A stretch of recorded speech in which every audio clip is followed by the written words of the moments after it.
السلام عليكم ورحمة الله تعالى وبركاته طلبتي الأعزاء. هناخد بإذن الله تعالى في المحاضرة دي إصلاح التعليم، وهو آخر درس في التربية والتعليم في فلسطين. الهدف العام هو التعرف على إصلاحات التعليم الكلاسيكية والحديثة. مبادئ عامة: 1. ضرورة ترسيخ مفهوم الشرعية الانتخابية وإضعاف التوارثية من خلال إنشاء مؤسسات تمثيلية لتشريع إدارة مؤسسات التعليم العام والعالي وفلسفة التعليم، ويفضل أن يكون التمثيل شاملاً لقطاعات المجتمع المختلفة بشروط خبرة علمية وأكاديمية إضافية. 2. الاستعانة برأس المال الوطني في تنمية مؤسسات تعليم خاصة، والتعامل مع مؤسسات التعليم الوقفية بالمسؤولية الوطنية، وعدم تركها تحت هيمنة جهات لا مرجعية لها. 3. تطوير مناهج التعليم العام بما يتناسب مع مفاهيم المرحلة الجديدة، وتطوير المحتوى المعلوماتي بآليات أفضل من الممارس حالياً في مناهج التعليم المعتمدة. 4. الانفتاح على العالم وتوسيع دائرة المساهمة التعليمية والتميز وبشروط الانتماء للأهداف الوطنية. جينا بكم إلى التعليم العام. 1. إعادة النظر في مناهج التعليم، وأهم عيوب القائم تتمثل في الخلل في المنهجية الرئيسية التي قامت على إعداد المناهج التفاعلية للطالب مع ضعف المرجعية المعلوماتية، مما يزيد من اعتماد التطور التعليمي عند الطالب على المدرس، وإحباط وكبح عامل التميز والتفوق عند النابغين. 2. إعادة النظر في أنظمة التدريس وشروط الدوام المتساوية بين الضعفاء والمتوسطين والمتفوقين من الطلبة، وفتح المجال للمتفوقين لتسريع تخرجهم بآليات خاصة، لأن من أكبر محبطات النوابغ تقييدهم بسرعة المتوسطين الذهنية والإبداعية. 3. توفير الحوافز للطلبة المبدعين والتخصصات المميزة لهم في مختلف ميادين التخصص الإنساني والاجتماعي والتشريعي، ومنع ابتلاعهم الكامل ضمن التعليم التقني فقط. 4.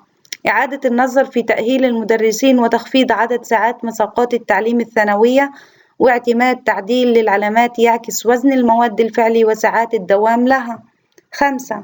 إعادة نظر جدية في قوانين إدارات مديرية التربية والتعليم والتشاور مع المجتمع التعليمي لإدراج مقترحات تحررهم من إرهاب الأمن الوظيفي. 6. تشجيع التعليم الخاص وتسهيل فرص المؤسسات الخاصة في التطور والنمو ودعمها جزئياً لتستطيع تقديم خدمات تعليم بتكاليف محتملة للمواطن. طلبة الأعزاء، جينا بكم إلى التعليم العالي. 1. إصلاح قانون التعليم العالي بما يحدد مرجعية المؤسسات التعليمية. هناك أكثر من ثغرة في القانون، ولا يوجد أي مرجعية لتشكيل مجالس الأمناء في الجامعات العامة أو تحديد الأنظمة الداخلية لها، وهذا يترك الجامعات تحت رحمة مجالس وراثية أو معينة لا تتضمن العدالة أو التجديد. الاقتراح أن يتم تعديل قانون التعليم بحيث يتضمن تحديد المرجعية في تعيين المجالس أو رؤساء الجامعات مع وضع ضوابط قانونية على الأنظمة الداخلية. ومن الممكن للمجلس تعليم عالي جديد بنظام مناسب القيام بهذه الأدوار، ويمكن أن يكون المجلس هيئة حكومية أو أهلية مستقلة، وأن يتم اعتماد تشكيله من قبل فعاليات تمثل الوسط التعليمي وأوساط أخرى، وألا تتم بالتعيين، وأن تكون بالصفة التمثيلية اعتبارية لأغلب الأعضاء، وأن تكون فترة الولاية دورية، وأن يمثل حقاً مجلساً يستطيع حماية مؤسسات التعليم من الفساد الإداري أو المالي. ومن المناسب امتلاك المجلس صلاحيات حقيقية في تحديد آلية تعيين مجالس الأمناء ورؤساء الجامعات، مع وضع قوانين تضمن تكون مجالس للجامعات تحافظ على مصالح الهيئة التدريسية وحقوق الطلبة. 2. تشجيع ترخيص مؤسسات تعليم جديدة بتخصصات مميزة وبمستويات تطور نوعي في التعليم، وتشجيع مساهمة القطاع الخاص في تلك الاستثمارات. 3. ضبط الجامعات العامة وإخضاعها لقوانين وتدقيق محاسبي كما المؤسسات العامة واشتراط نشر الميزانيات وحماية حقوق العاملين. 4. تشجيع إنشاء برامج التعليم المشتركة مع جامعات دولية بما يشمل البحث والتدريس. نيجي دلوقتي على إصلاح التعليم. هو الاسم الذي تم إطلاقه على العملية السياسية ذات الهدف المتمثل في تحسين التعليم العام. فالتطويرات الصغيرة التي تحدث في التعليم بشكل نظري يكون لها عوائد اجتماعية ضخمة في الصحة وفي الثروة وفي الرفاهية. ومن الناحية التاريخية أخذت الإصلاحات أشكالا مختلفة لأن دوافع الإصلاحيين كانت تختلف، ومن بين الدوافع المعلنة تقليل التكلفة على الطالب وعلى المجتمع. ومن العصور القديمة وحتى بدايات القرن التاسع عشر كان هناك هدف وهو تقليل نفقات التعليم الكلاسيكي وبشكل نموذجي. كان يتم تنفيذ التعليم الكلاسيكي من خلال معلم شخصي حاصل على درجة عالية من التعليم ويعمل بدوام كامل، أي يكون مكلفا للغاية. ومن الناحية التاريخية لم يكن ذلك متاحا إلا للطبقة فاحشة الثراء. وقد كانت الموسوعات والمكتبات العامة والمدارس المتوسطة المتخصصة مجرد أمثلة للإبداعات التي كانت تهدف إلى تقليل تكاليف التعليم الكلاسيكي.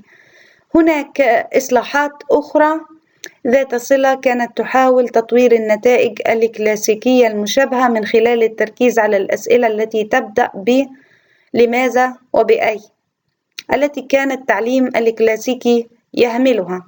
ويمكن أن تضم الإجابات المجردة والاستقرائية لهذه الأسئلة بشكل نظري كميات كبيرة من الحقائق في مبادئ قليلة بشكل نسبي. وقد اتخذ هذا المسار بعض المعلمين الفائقين مثل آموس بورونوسون الكوت. وفي بداية العصر الحديث تم إصلاح المدارس الفيكتورية من أجل تدريس المواد المفيدة من الناحية التجارية مثل اللغات الحديثة والرياضيات بدلاً من المواد الكلاسيكية مثل اللغة اللاتينية واللغة اليونانية. وقد ركز العديد من الإصلاحيين على إصلاح المجتمع من خلال إصلاح التعليم عبر المزيد من المبادئ العلمية أو الإنسانية أو النفعية أو الديمقراطية.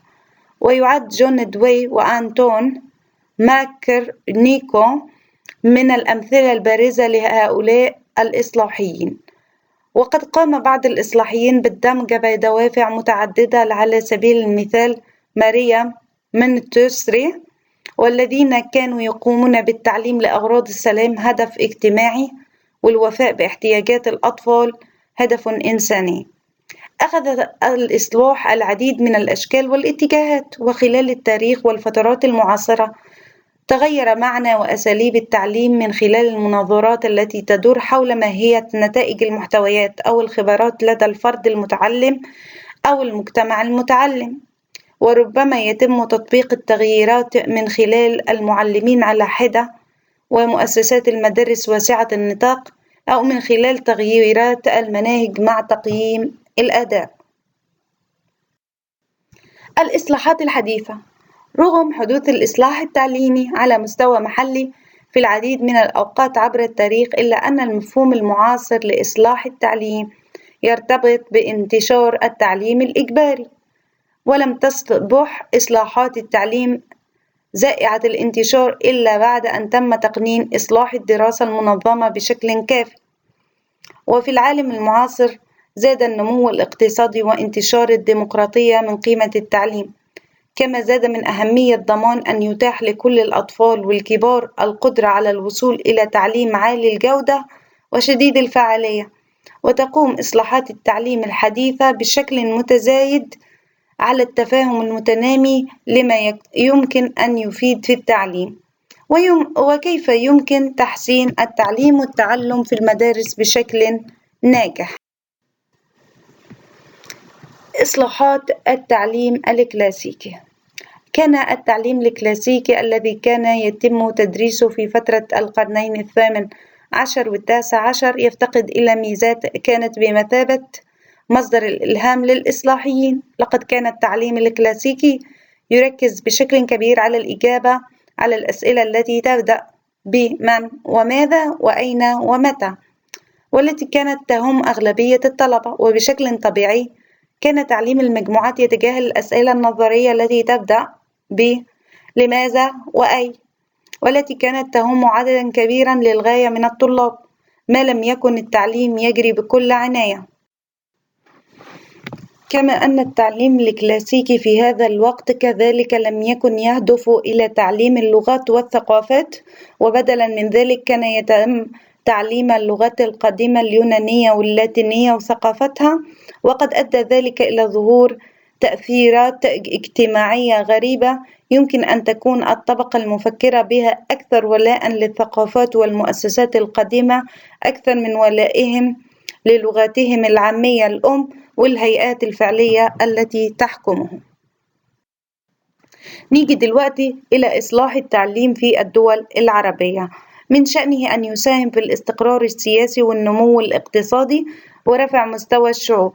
لذلك هناك متطلبان رئيسيان: أولاً الاعتراف بشجاعة بأن الوضع القائم حالياً لا يساهم في تنمية عقول الجيل الناشئ ليقوموا بما هو مطلوب منهم. ثانياً الرغبة السياسية والوطنية بتطبيق التغييرات المقترحة. من أجل هذا لابد وأن تكون هناك شراكة مستدامة بين الحكومات والقطاع الخاص والمجتمع المدني، ويجب أن يقوم المفكرون والقائمون على التدريس بالعمل جنباً إلى جنب لإنجاح هذه الشراكة.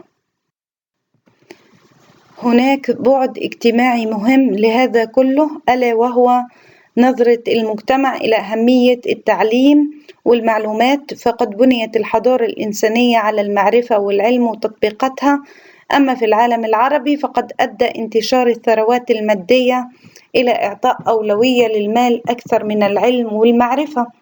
هذا الوضع يجب أن يتم عكسه، ويجب إعطاء أولوية أعلى لأولئك الذين يستفاد من علمهم المجتمع المحلي والإنساني. من المكونات الرئيسية لإصلاح التعليم في الجامعات هو التركيز على البحث العلمي وتخصيص ميزانية أعلى لدعمه. أما في الدول العربية فإن الحكومات تتعرض لضغوط ملحة لتوفير الطعام والمأوى لشعوبها، ولذلك يصبح الإنفاق على البحث العلمي في أسفل قائمة الأولويات. وأيضاً تكاد تكون ميزانية البحث العلمي من القطاع الخاص معدومة، بينما في الدول المتقدمة فالحال غير ذلك، حيث يساهم القطاع الخاص بنسبة كبيرة من ميزانية البحث العلمي. على سبيل المثال، ينفق القطاع الخاص في أمريكا ضعف ما تنفقه الحكومة على البحث العلمي والتطوير. إن الإنفاق على البحث العلمي ليس رفاهية، إنه الضمان للتنمية المستدامة التي تعزز نمو الاقتصادي وتساعد على إبراز أي دولة إلى قائمة الدول الرائدة. لا يوجد شيء في الشخصية العربية يمنعها من التطور والتحصيل، بل على العكس، فإن الحضارة العربية الإسلامية استمرت ل8 قرون على أكتاف الباحثين والعلماء والمخترعين في المجالات المختلفة. لقد قام القادة العرب والمسلمون بفتح قلوبهم وعقولهم وحدود بلادهم لكل من ساهم في تطوير حضارتهم. لقد بنوا المؤسسات التعليمية على كل المستويات، ودعموا مراكز الأبحاث لتضيف المزيد إلى كنوز المعرفة في كل المجالات، وكان هناك تقدير للباحثين بسبب إضافاتهم للعلم بغض النظر عن عرقهم أو دينهم أو موطنهم. ومن ضمن هؤلاء الباحثين برز مسلمون ومسيحيون ويهود من بلاد مختلفة. لقد كانت المحافظة على المعرفة وزيادتها ونشرها السبب الرئيسي خلف نجاح الحضارة العربية الإسلامية واستمراريتها. فبالنسبة لهم كانت المعرفة والعلم أمران عزيزان ويشكلان قيمة كبيرة بغض النظر عن منشئهما، وكانتا حقا لكل إنسان. إنه لمن الحتمي علينا تعلم هذه الدروس المهمة من أجل تمهيد الطريق للجيل الجديد من العرب لتحقيق الحلم بمستقبل أفضل، ليساهموا في تطوير الحضارة الإنسانية المعاصرة.